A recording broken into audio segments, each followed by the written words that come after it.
Okay, we're going to go ahead and get started. Thanks everyone for joining us today. This is the second series or second webinar in our five-part series on the top 5 pitfalls to avoid when developing your data science team. We're pleased to be joined today by 3 gentlemen, leaders in their respective fields. Raja from Protective Life. Raja is the VP of Data Science at Protective Life. We have Jacob. Jacob is a senior vice president at Regions Bank, and he's the head of model risk management and validation. And we have our very own Nathan Black, is the chief data scientist at QuantHub. And thanks, guys, for being a part of the webinar today. We really appreciate it and look forward to a lot of the conversation we're going to have.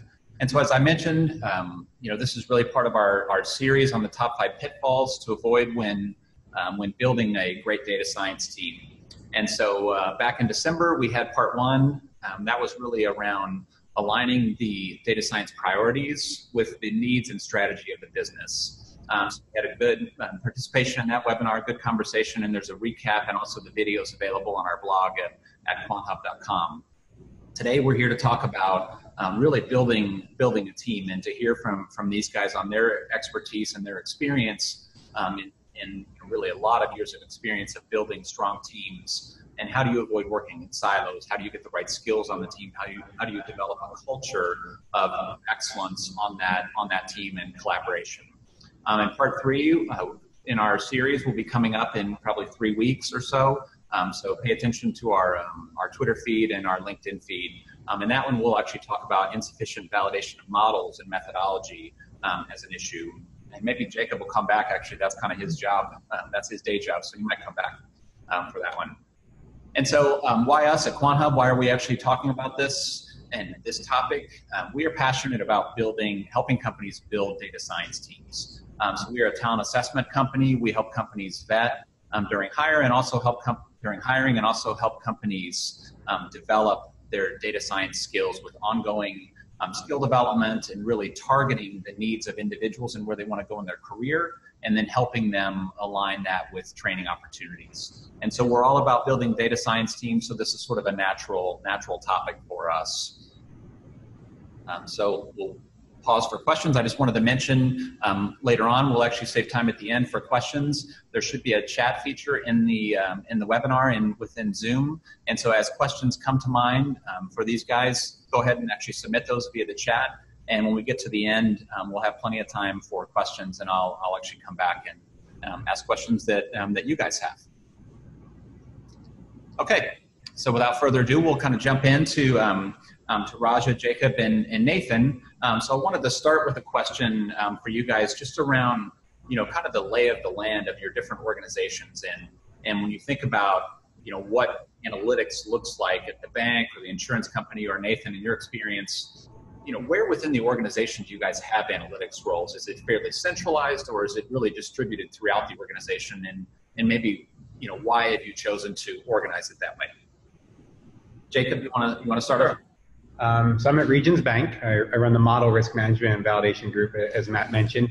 And so we have strong quantitative talent throughout the bank. There's 35 areas of the bank that actually deploy quantitative talent. I run the model risk management group, so we're an assurance function that reviews and assesses all the models and quantitative methods. So in terms of where teams fit, there's always regular dialogue on the best processes, or best kind of setup or architecture for where to deploy quantitative resources and which type of quantitative resources. And so there's no perfect answer, and that's an ongoing conversation, and we're glad we're part of that conversation. I'll talk a little bit about our team in model risk and pass it on. So in model risk, we're 25 people, so similar size on a per asset basis to our peers in model validation.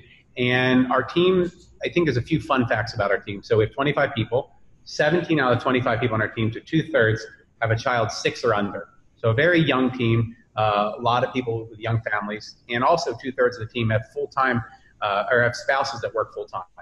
So when we think about the culture on our team, the setup of our team, it's really making sure we have healthy work-life balance, making sure people are able to really balance their family needs, balance their work needs.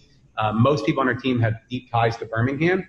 Usually, not usually, but often we'll hire people because their spouse already got hired at UAB, or their spouse got hired at Southern Power, and we'll have those conversations with them. So we have a lot of deep ties to the area. And so in terms of the different quantitative groups, because there's a healthy amount of quantitative, or a large amount of quantitative activity happening at Regions in Birmingham, as well as some other cities as well, we are able to really see model risk management as an incubator of talent. Because the executives of the bank know our talent plans to be at Regions long term. The executives of the bank know that our talent have deep ties to the city, deep ties to the bank, and they want to grow. Most people in validation only stay for 2 to 2.5 years. So our goal is that how to ensure that if they're staying in model validation for 2 to 2.5 years, that their next step is internal. So we spend a lot of time on career architecture, work on the skills. Maybe they're strong at SAS, but not as strong at R and Python, and maybe the roles in the other part of the bank, you need R and Python. Maybe they're strong in modeling, but not as good on the banking side. Wherever their strengths are, we work with them, try to work with them on where their next role is, set up those coffees. So that's our team, that we have a team that is an incubator of talent. It's a stable Birmingham-based team, very quantitatively strong, 45% masters, 95% have graduate degrees. So very strong distribution. We have computer scientists, we have econometricians, we have people, MIS backgrounds, PhDs in finance, PhDs in economics, so wide variety. So Raja, how about you in terms of what's the insurance company look like in terms of the types of skills and roles that you look for within the insurance company in the analytics and data science space? Sure. Great question. So here, I will speak a little bit from not only the insurance, but also from a protective point of view. So data science in itself is pretty new in the insurance space. So it started with P&C, property and casualty company. They started to invest in this area. That was 15 years ago. So in that sense, it's fairly new. Now coming to Protective, which is a life insurance company, which is part of the insurance sector, but specifically focused towards life and annuities. Within US, data science functionality in life insurance space is very, very new. So if I have to put a number, probably 4 years ago, actually these companies started investing in this area. Protective Life is certainly not the first one, but we don't want to be the last one either. So we are in one of those top 10 companies within US who have started to invest in this data science area. Now, one thing in general, which is true for all insurance companies, that they are very data rich. Because of regulatory purposes or because of various other things, they have been storing data for many, many years. And one profession, which is a very well-established profession within insurance, is actuaries. They have always been kind of the official or unofficial kind of quote unquote, the data scientists on the backbone of insurance industry. So they have been dabbling with data a lot, doing all the complex math and everything. But in the last a decade or so, we are seeing the shift especially given high computing power, given data pool is expanding, which is actually going beyond all the traditional ways of doing math. So here, actually, it opens up an opportunity for the data scientists to come into the insurance space, take all the data, consume it, and generate those insights, which can be utilized for the business decision making. And insurance is a field of risk selection or managing risk properly. So how we can do that efficiently always has been a challenge for all companies. A company which does that well and manages the operations well, they actually are successful insurance companies. So it's all revolves around risk. If it is P&C, it's around auto or home insurance and the risk related to that in life and mortality. Now coming to the data science is centric in specifically talking about life insurance space. From a skill set point of view, maybe that what you were talking about, the core skill set of data science remains the same. What really changes is the domain problem, the domain knowledge, and how you actually approach to that problem, that changes. But the core scientific foundation remains the same. A data scientist working in Amazon will use the same kind of tools, the same kind of math, what they will be using in, let's say, in a life insurance company like Protective. So when we reach out in the market, what kind of skill set we need? In the core fundamental, the baseline, we need that core data scientist skills, which I typically call programming, strong foundation in math, understanding of various different kind of data structures and data sources.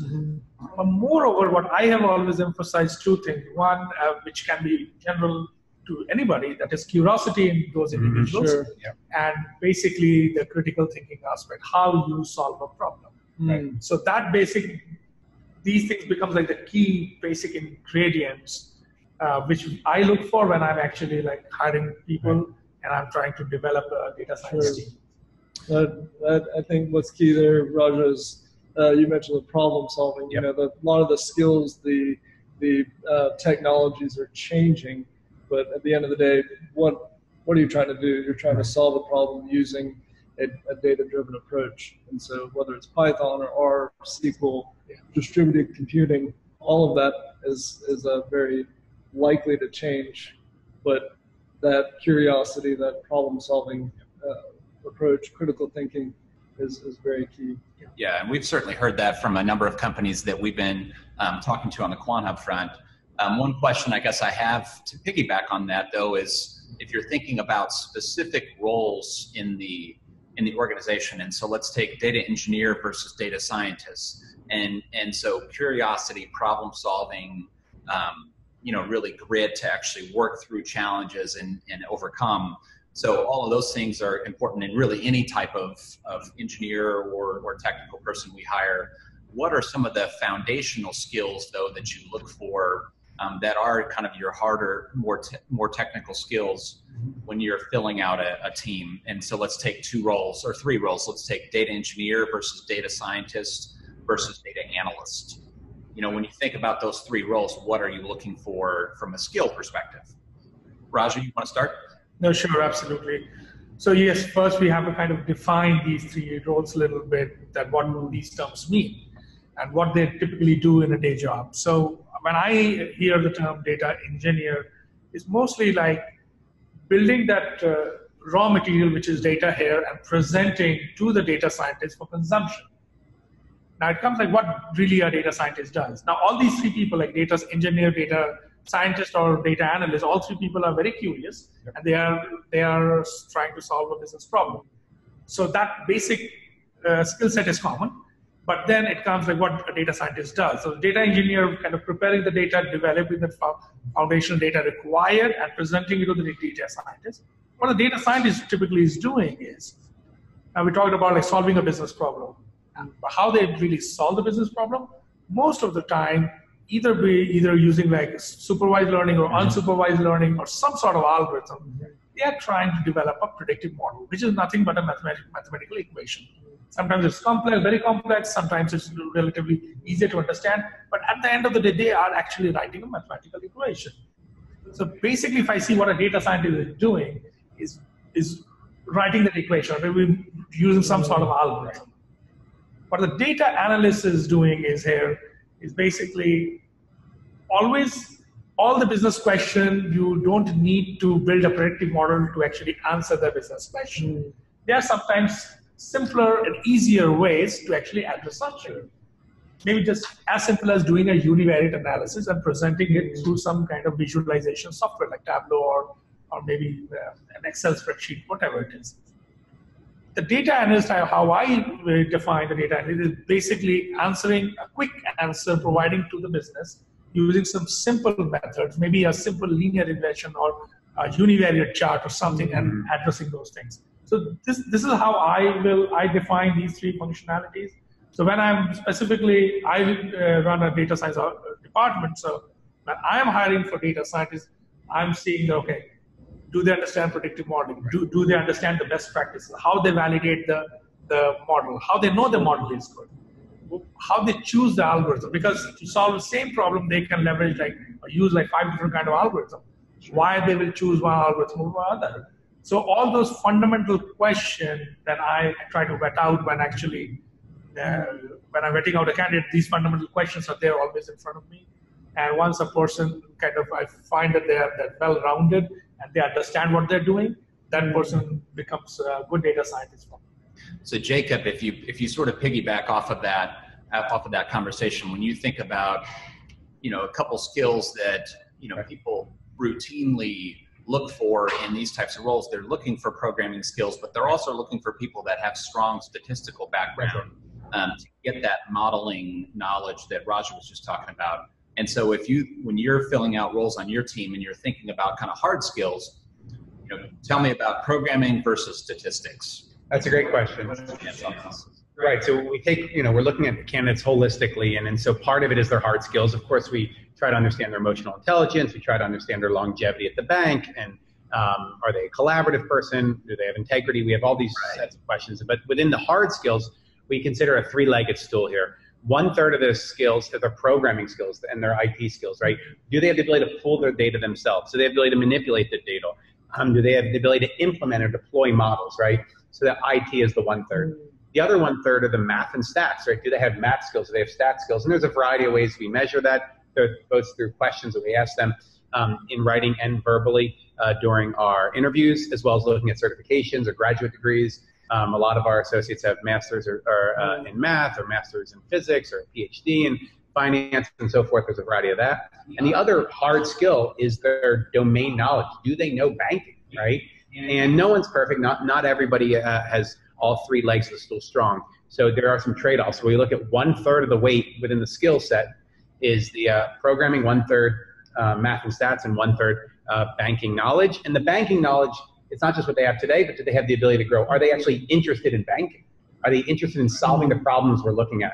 And if they have that curiosity, as Raja mentioned, that'll help them want to learn Regions data, Regions systems, Regions products, Regions strategy.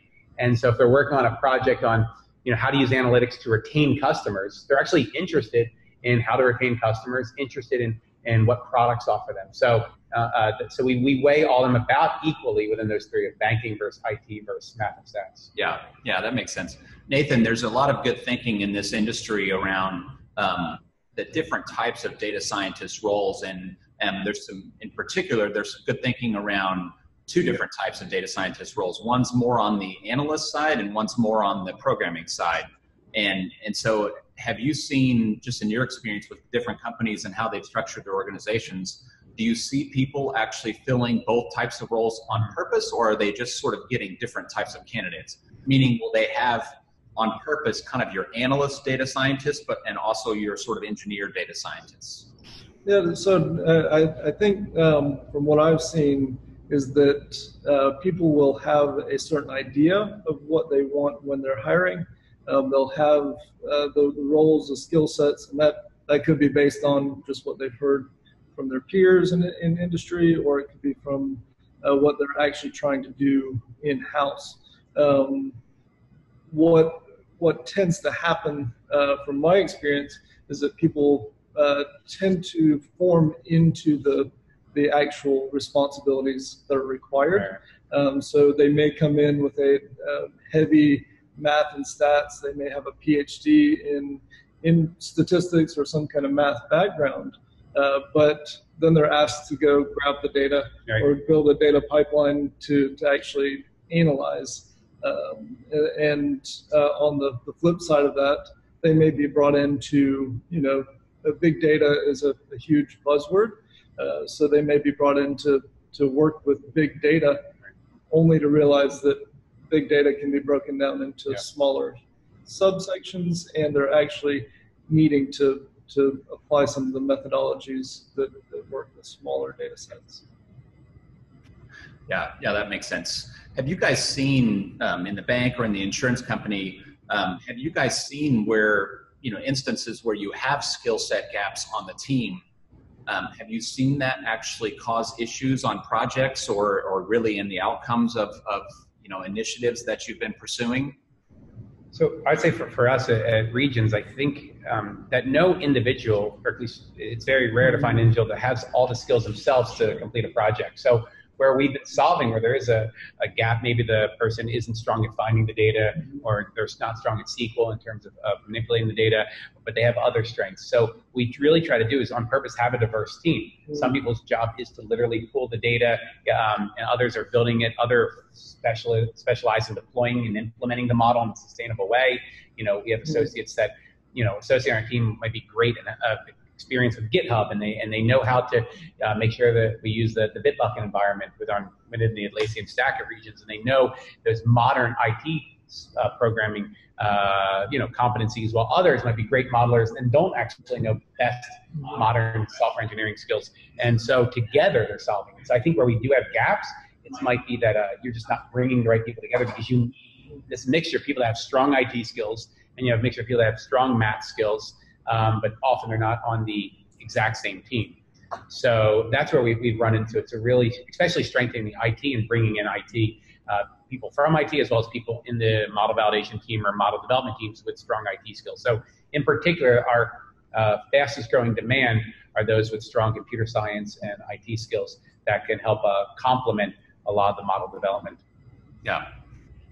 Raja, have you in your background, have you been kind of purposeful on that sort of diversity of skill set, or is that something that just kind of happens as you hire people and you kind of realize strengths and areas for growth? No, great question. And I will also view this from the perspective of that, let's say if somebody has to start a team from scratch, which literally what I started here at Protective, I started with one person, right? So the initial days you have different requirement. As the team matures and the requirement changes. So first I will address like from a long-term point of view. So there it will be pretty similar to what Jacob was mentioning. How I view this problem is, let's say there are like 50 different skill set that is required to become that unicorn data scientist that we always talk about. Now it's almost literally impossible to find all those 50 different things in one individual. And if somebody has those, that really the person becomes a unicorn. Sure. So how to actually get all that skill, but and kind of address it. So I have been a big fan of having a diverse team and then cross-pollinating. So let's say I hire 5 people, every individual has 5 skills, which is not common to others. And then once they are on the team, all the 5, then you just cross-pollinate. In that way, you grow everyone in the team holistically.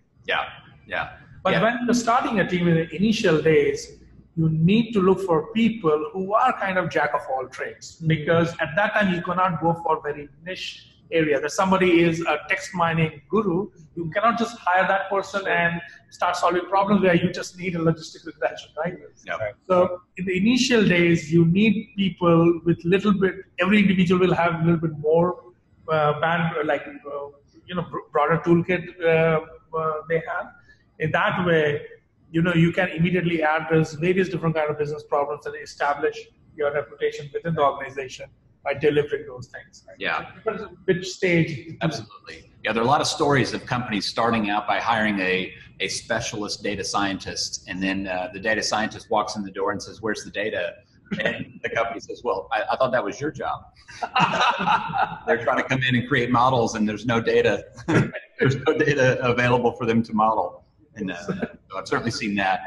Shifting gears a little bit, there's a lot of discussion. My background is more heavy on the software development side, and there's been a big movement over the last 10 years around DevOps and really ensuring that there's not a throw it over the wall mentality between development efforts and the operational efforts of getting things into production, which has dramatically transformed that industry and really gotten us into a continuous integration world where things, really we can iterate quickly and companies are deploying multiple times a day to production. In the data science space, it doesn't seem that there's as much conversation around that yet. There's a lot of talk around modeling, a lot of talk around big data and getting data in a state where you're ready to do some advanced analytics on it, but then actually getting that into production and operationalizing it is something that's seems to be still a little bit more of an afterthought. And on the consulting side, I've seen a lot of companies that are struggling to get things to production and actually get business value out of them because of that. What have you guys seen within your companies, or what are you doing within your companies to really marry the data science, data engineering, data analyst functions with the operational side of the house to actually get things into production and to be monitored and up all the time and deploying without downtime, all of these kinds of things? What are you guys doing? So For us, a lot of that is focused on building relationships with the bank, right? So the people on our team know the people in IT, they know the people in the operation centers. And so, there's an equation we actually have in risk management, which is what's credibility? It's proven competence plus integrity plus relationships equal credibility. And as we move away from this kind of, all right, we're going to build this whole model, throw it over the wall and validation will do it, or we'll build this whole model and we'll throw it over the wall to IT and they'll implement it. Like, we're moving away from that type of an agile type methodology where we're having a lot of iterations, you fail fast type of approach. And a lot of that's it's built on this relationship that, okay, I'm involved earlier on. There's a bit of a parallel process when you're building a model, you're not doing 100% and then going to your partners later. You're involving them earlier and you trust your partners. And I think that's a big part of it, at least the regions, is building those relationships, breaking down the silos, so people trust each other and know each other. And that also helps with, in terms, again, the work done, knowing, we have very few unicorns. So it's very important to find those and find the different skills you need and arrange those in such a way. But we are moving in that direction towards a more agile methodology. And we're getting involved earlier, but we try to make sure that, we're very cautious of people's time in that process. But that's something we're literally working through as we speak. Yeah, absolutely. So what you mentioned about relationship building and the rapport with your business partners, that's really, really critical here. But I have heard stories of throwing stuff over the wall and hoping that somebody is going to implement it one day. But here at Protective, actually, the culture is very different. It's very transparent, and it's certainly very, very collaborative.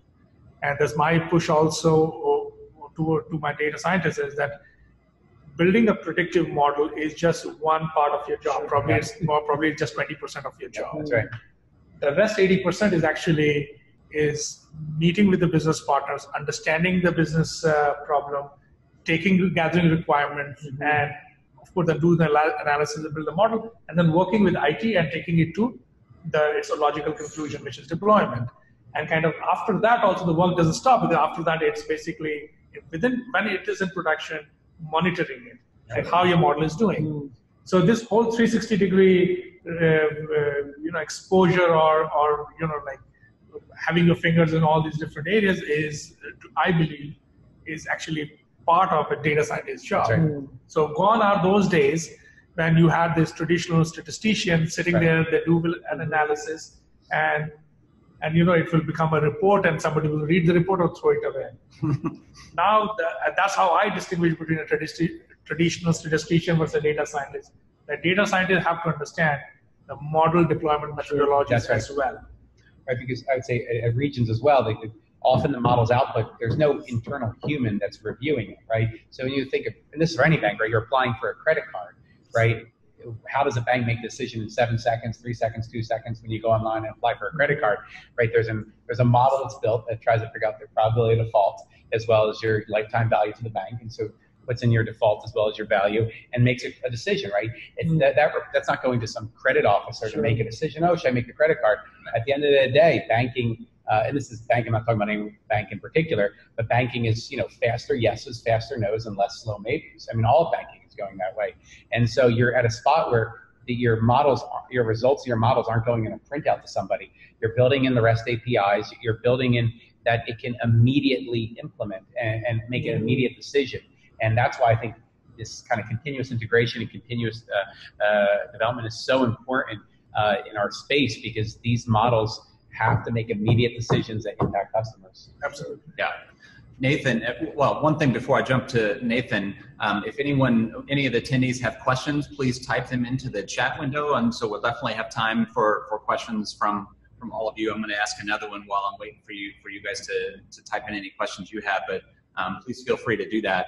Nathan, when in sort of seeing on the consulting side and seeing a lot of companies are still on that DevOps conversation, are you seeing companies that are breaking down the walls between those two teams and actually having deployment and monitoring and operational type of roles on the actual data science and analytics team as opposed to being in IT?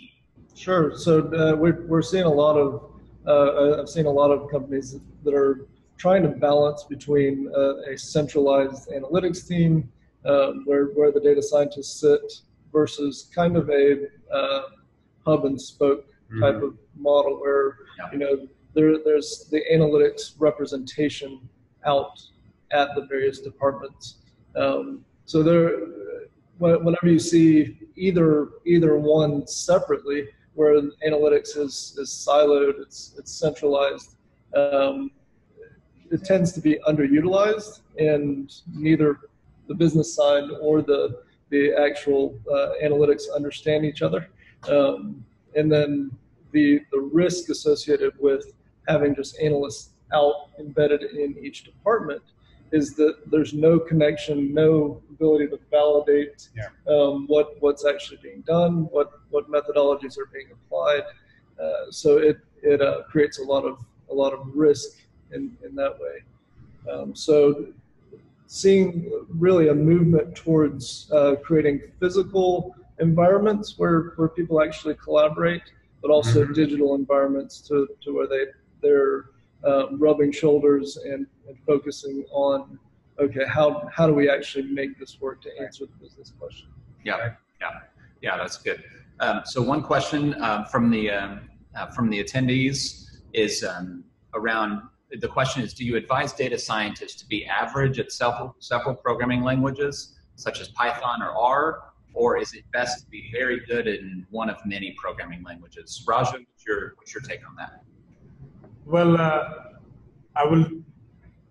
being a data scientist, I will say like one has to be good in at least one language for sure. So they should be very, very comfortable with at least one language. And as I encourage my team also, you become good in one, but then don't shy away from other languages or picking up new tools or those things. You don't have to be an expert in all four, but be an expert in one and have a substantial understanding in other languages as well. So once you reach that comfort level, then it's easier to review each other's work, because somebody's writing a code in R, somebody's writing a code in Python, how you basically review each other's work. Right. So become expert in one, but have a good understanding, or at least a decent enough understanding of other languages. Right. Yeah, Jacob, you agree with that? So I would say it really depends on the individual associates. The way we approach that is that we have regular career architecture conversations with our associates. And one of the frameworks is what do you want to do in 5 years from now? So then what do you want to be doing in 3 years from now so you can be doing that role in 5 years? What do you want to be doing 1 year from now so you can do what you want to do in 3? And what skills do you need now so you can do what you want to do 1 year from now? And so often the skills the associate might need today for their current role, say it's SaaS, is not going to be a skill they'll need 3 or 5 years from now. So an important part of the skill development is saying, what do you want to do 5 years from now? What area of the bank? I want to build marketing models, or I want to be I want to be the head of model deployment at the bank. Or I really want to be the one who, connects all the models with APIs. Or I really want to, build credit models, or anti-money laundering models, or fraud models, or, integrate the natural language processing. Whatever it is, every associate's different, right? And we have just as many that want to do, fraud models as credit models. So based on what they want to do, then that language is what's going to matter. Certain areas of the bank, and then lots of banks use a lot of SaaS. Other areas of the bank use no SaaS. And so other areas of the bank really need people that know model deployment. Others say, no, we already have a deployment team. I need you to build them. So in terms of the languages, I think it's really walking backwards, at least the regions, from what do they want to be in 5 years and what skills will be needed then, and seeing where that's going. And so we see, okay, if your focus is really on deployment, we think you need to rotate into IT for a while, or maybe get hired in IT and then we'll hire you back in a few years, whatever it may be. And so strengthen those skills. Maybe they want to do front end and they need to learn some Java. It really depends on where they want to be. And so some people SaaS, they'll say, okay, yeah, you're good at SaaS, just do SaaS. But for most people, as we talk about their future roles, it's really involves learning what that role does. And then that actually comes out of shadowing. So our team does a lot of shadowing with other ones. We have an associate on our team. She's shadowing in credit risk. In our kind of concentration risk team for credit concentration, or credit portfolio management team. She's going there for 3 months, and I'll allow her to come back and realize what skills she needs. Maybe it's not traditional programming skills. Maybe they're using Tableau. Maybe they're using Qlik. Maybe it's more Power BI type of item. So I think that exposure to that future role, then you kind of back out what skills they need. Well, I think what's interesting about that is if you look at some of the industry statistics, churn is really high in this field. It's data scientists, it's the second highest churn of all tech roles, next to, strangely, mobile developer, according to some recent stats. And so, engaging people in their career and where they're going and having that be something that's constantly challenging them is absolutely critical to keeping technical people and people that want to be challenged, keeping them interested, right? Yeah. One other question. In the current job market for data scientists, does having a master's degree in a related field, is it a baseline requirement, or do you feel like a bachelor's degree in a related data science field is sufficient to enter this industry? Nathan, what are you seeing from companies out there? Yeah, so I still think that we haven't gotten away from the need for papers to come into places. A lot of people do highly value having those credentials. So it doesn't hurt, but more and more companies, what I've seen is that they're valuing maybe a different domain, like a master's or some kind of credential in another domain, but then bringing the data science spin on it. So if you're able to apply your programming and math to something maybe in marketing and healthcare, that makes you all more valuable. This seems like a religious debate out there almost. So I'd say for us, we want a diverse team. So we purposely want a distribution of people with bachelors, people with distribution of masters, people with distribution of PhDs. And within that, even within bachelors, we want a distribution of skills and distribution of degrees. We highly value people that have gone and had self-learning.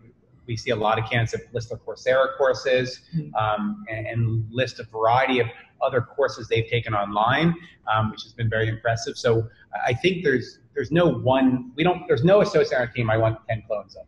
Like, even if I had a cloning machine and say, do you want to clone somebody in 10 of them? I would say no, right? We genuinely have different roles where you're data interpreters, right? You're building relations with the line of business. Other people are sitting and coding in R all day. Like, we really need a diverse set of skills. So on the masters, for us, that's not a prerequisite. We're always hiring at Regions if anyone's interested, but we're considering bachelors, masters, and PhDs.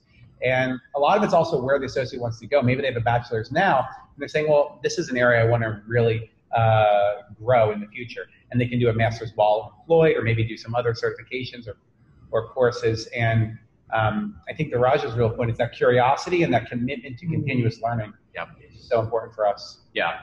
I'll just add to that, here, like, I will be wearing that hiring manager's hat, how when I'm assessing candidates, what I see. And this is a very fundamental, a very good question, that is masters or PhDs, if you want to become a data scientist, you need that. Well, technically speaking, no, the answer is no. Means, again, what like Jacob just mentioned, like, if you have that curiosity, that knack for data, the solving the business problem and kind of like can do the detective job with data, you actually qualify as a data scientist. But think if you step into a hiring manager's shoe and think how he or she is thinking when they have like 200 resumes in front of them and they have to quickly shortlist few people. So going with the master's or the PhD is the safe approach. Because if somebody did a master's in data science, at least from a average to above average school, at least you are assured of that person went through those coursework, did those fundamentals, and at least I can shortlist this resume and go for a phone interview. If somebody comes with, I'm just making it up, no offense intended to by all means to anybody, somebody comes with a bachelor's in classical music, I have absolutely no way to understand whether the person is curious and understands math and understands predictive modeling. They can be very good data scientists, but as a hiring manager, I don't know just by seeing the resume. So often answers the question that it becomes a hiring tool. Raja, you actually aren't aware of this, but Nathan has a bachelor's in music. Oh, there you go. So I told you. I We'll hire you. We'll hire you. And he did get a master's in data science, and he's always been fairly analytical, which is why I liked music. So in his defense. So Yeah, I think we're about out of time for questions. And so I just wanted to say to the three of you, thank you very much for being a part of this webinar today. It was super informative. I hope our audience got a lot out of it. I certainly did. It's really great to hear the diversity of experience and come to bear in this conversation and giving people advice around where to go. And it's interesting hearing kind of different dynamics a little bit between how you start a team versus how you handle a large organization like a Regions Bank, and versus Rajas sort of starting that team at Protective. You get different perspectives. Please join us next time for which is going to be in 2 or 3 weeks. So follow QuantHub on Twitter. Next time we'll talk about the next pitfall in our 5 pitfalls, which will be insufficient validation of models and methodology, and the kind of errors and issues that can bring up. As with the last time, all of this will be posted on our blog, and so you can come back and access this later. We'll actually do a transcript of this and have that on our blog. So thanks everyone for attending, and thanks again for the 3 of you guys for participating. Thank you. Thank you.